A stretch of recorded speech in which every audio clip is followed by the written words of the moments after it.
Hello, അപ്പൊ നമ്മൾ ഇന്ന് വന്നിരിക്കുന്നത് ഫിസിക്സിലെ ഓണം എക്സാമിന് ചോദിക്കാൻ ചാൻസ് ഉള്ള കുറെ ക്വസ്റ്റ്യൻസും അതിന്റെ റിലേറ്റഡ് ഫാക്ട്സും ആയിട്ടാണ്. അപ്പൊ നമുക്ക് അധികം വൈകാതെ ക്ലാസ്സിലേക്ക് പോവാം. ഈ വീഡിയോ മുഴുവനായിട്ട് ഇരുന്ന് കാണാൻ ശ്രമിക്കുക. കണ്ടിട്ടുണ്ടെങ്കിൽ നിങ്ങൾക്ക് തന്നെയായിരിക്കും അതിന്റെ ഗുണം. അപ്പൊ നമുക്ക് വീഡിയോയിലേക്ക് കിടക്കാം. ആദ്യത്തെ ചോദ്യത്തിലേക്ക് പോവാം. നമുക്ക് ക്വസ്റ്റ്യൻ 1 ഒരു സ്റ്റേറ്റ്മെന്റും അതിന്റെ റീസണിങ്ങും ആണ്. ഒരു മാർക്കിന്റെ ക്വസ്റ്റ്യൻ ആണ്. നമുക്ക് വായിച്ചു നോക്കാം. Danger signal are made of red colours. സിഗ്നലുകൾ റെഡ് കളറിലാണ് നമ്മൾ കാണാറല്ലേ. അതിന്റെ റീസൺ ഇവിടെ പറഞ്ഞിരിക്കുന്നത് red is having shorter wave length so it is deviate the least. ഇതിലേതാണ് കറക്റ്റ്? നമുക്കറിയാം സ്റ്റേറ്റ്മെന്റ് കറക്റ്റാ. Danger signals are made up of red colours. പക്ഷെ അത് റെഡ് കളറിൽ വെക്കാനുള്ള കാരണം എന്താ? റെഡ് കളറിന് വേവ് ലെങ്ത് കൂടുതലാണല്ലേ. അതുകൊണ്ട് നമുക്ക് അതിന്റെ അത് വേഗം എന്ത് ചെയ്യും, നമ്മുടെ കണ്ണുകളിലേക്കൊക്കെ വന്നിട്ട് നമുക്ക് എന്ത് ചെയ്യാൻ പറ്റും? സിഗ്നൽ ബോൾസ് കാണാൻ പറ്റും. അപ്പൊ ഇതിൽ ഏതാ കറക്റ്റ്?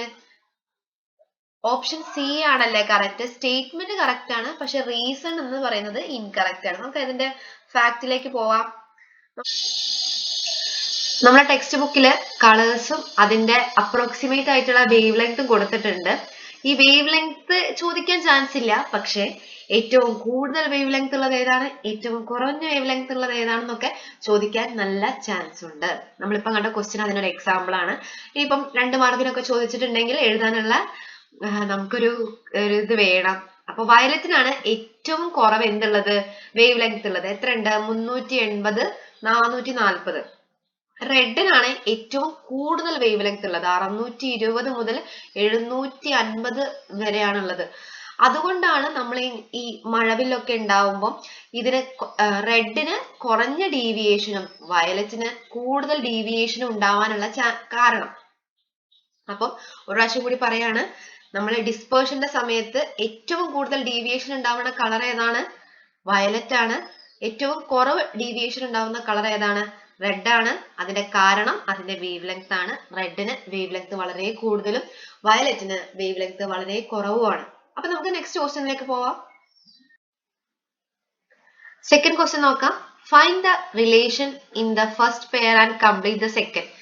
ഫസ്റ്റത്തേത് പറഞ്ഞിരിക്കുന്ന ഫോക്കൽ ലെങ്ത് മീറ്റർ ആണ്. പവർ ഓഫ് ദ ലെൻസ് ഏതായിരിക്കും? ഡയോപ്റ്റർ അല്ലെ, നമുക്കറിയാം.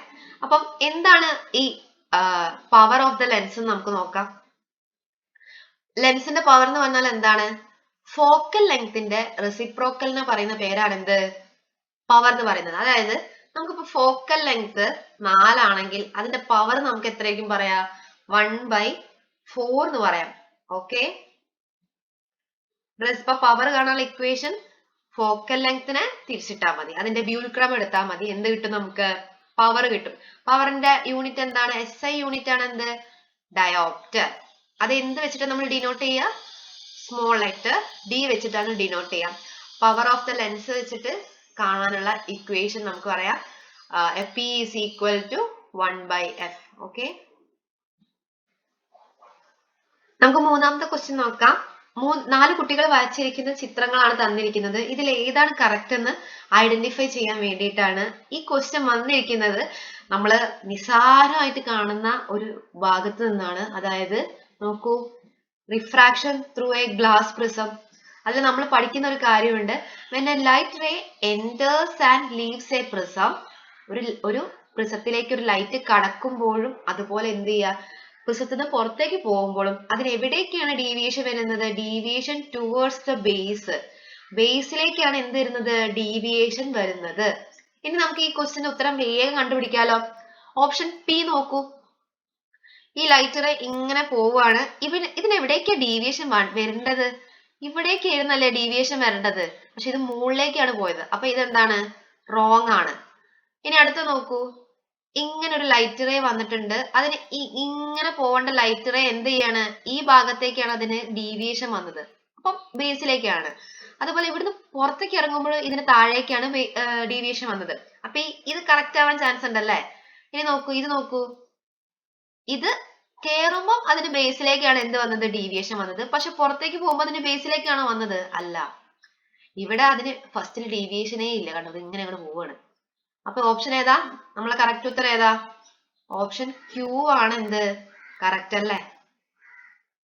A, B, C, D represent the state of vibration of a sound wave.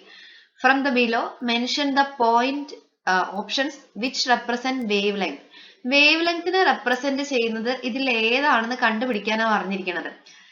Distance between A and C അല്ലെങ്കിൽ A and D ആണോ A and B ആണോ B and C ആണോ എന്ന് കണ്ടുപിടിക്കാനാണ് പറഞ്ഞിരിക്കുന്നത്.